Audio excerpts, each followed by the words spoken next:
Bonjour les amis, un peu de plus, vous auriez assisté à un sketch en direct parce qu'il y a quelques minutes, j'ai eu une grosse fuite de flotte à l'étage, de l'eau qui a le robinet, bon, je sais pas ce qui s'est passé, toujours est-il que ça dégoulinait de partout, donc il a fallu que j'appelle les assurances, le plombard, tout ça, donc je sors un tout petit peu des ennuis, mais vous auriez pu voir en direct Pierre Casson débarbouillé par une fuite au plafond, ça aurait été le sketch du jour. Vous allez me dire que vous m'écoutez pas pour m'entendre me plaindre de mes ennuis ménagers, vous avez raison, on passe dans le vif du sujet. Donc le vif du sujet, c'est qu'en principe, c'est demain qu'aura lieu le vote des motions de censure déposées par les LFI et par le RN. Alors le RN votera la motion LFI, mais les LFI, eux, ils votent pas la motion du RN, ils veulent pas se compromettre avec la bête immonde. Alors j'ai fait tous les calculs, hein, normalement il manque 24 députés. Si tous les députés RN et tous les députés LFI votent, il manque 24 députés pour faire voter la censure. Et pourquoi? Parce que l'UMPS a décidé de sauver Macron. Je vais donc vous expliquer les dessous de l'affaire. Donc en fait, il y avait d'un côté les LR qui disaient nous on veut bien un soutien mais sans participation au gouvernement, et vous avez de l'autre côté et les LR ajoutaient le casus belli, la ligne rouge, c'est faut pas toucher à la réforme des retraites, c'est nous qui l'avons porté à bout de bras, c'est notre revendication depuis toujours, pas touche, c'est la ligne rouge. Et de l'autre côté, vous aviez les socialos, AUDS, qui racontaient que si on touchait à la réforme des retraites, ils étaient prêts à pas censurer. Normalement, entre les LR qui disaient retraite ligne rouge et les socialos qui disaient si vous touchez pas, normalement Retailleau, il avait Retailleau là, le cornu, il avait aucune chance. Sauf que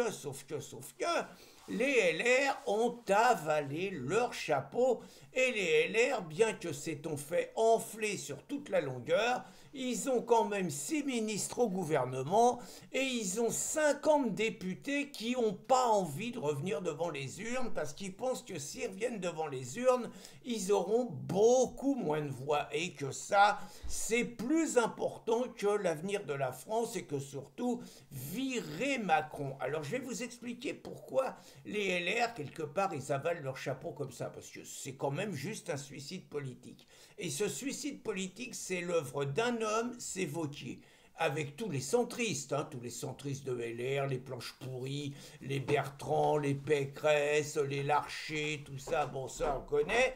Et ça c'est l'œuvre de Wauquiez, mais c'est l'œuvre de Wauquiez à cause de Retailleau. Parce que Retailleau a réussi un truc, il a pris un discours RN, avec un discours économique plus droitier, il faisait un beau parcours au ministère de l'Intérieur, et surtout, il a pris la tête de LR en mettant une culotte monumentale à Wauquiez, qui se voyait le candidat légitime en 2027, il y a mis une culotte monumentale 75 à 25. Et ça, Wauquiez a pas pardonné. Il est revenu à l'Assemblée nationale et il y a deux groupes LR complètement différents. Il y a les sénateurs LR qui sont plutôt sur une position Retailleau, qui a été longtemps le chef des sénateurs, et vous avez les députés qui sont plutôt sous la coupe de Wauquiez. Et donc,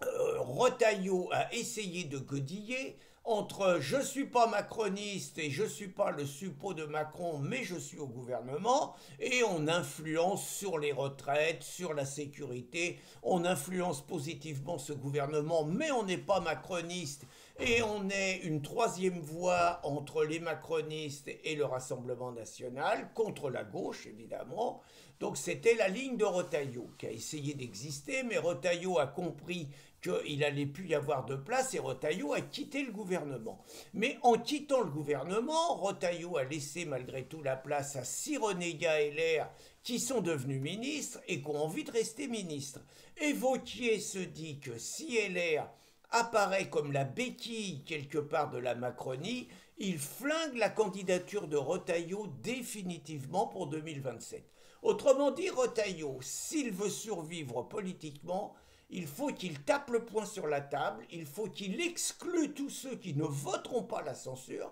c'est-à-dire tous les députés, et surtout, faut qu'il fasse du Ciotti bis. Faut qu'il fasse du Ciotti bis. Je vous rappelle, Ciotti avait créé les conditions d'une union des droites. Il faut que Retailleau aille à la scission, carrément, il n'a pas le choix. Mais il a fait une grosse erreur, c'est le soir de sa victoire à 75%, il avait toute la légitimité pour virer la vieille garde et s'entourer de ces mecs et se donner les moyens d'appliquer sa politique. Autrement dit, si Retailleau, par un coup de théâtre, ne convainc pas un certain nombre de députés LR de voter la censure, si des socialistes ne la votent pas et si des mecs de Lyotte ne la votent pas, bref, si Le Cornu sauve sa peau cette fois avec un budget qui est une véritable honte pour des gens de droite, c'est-à-dire que c'est un budget de gauche, 14 milliards d'impôts supplémentaires, première couleuvre à avaler pour les LR,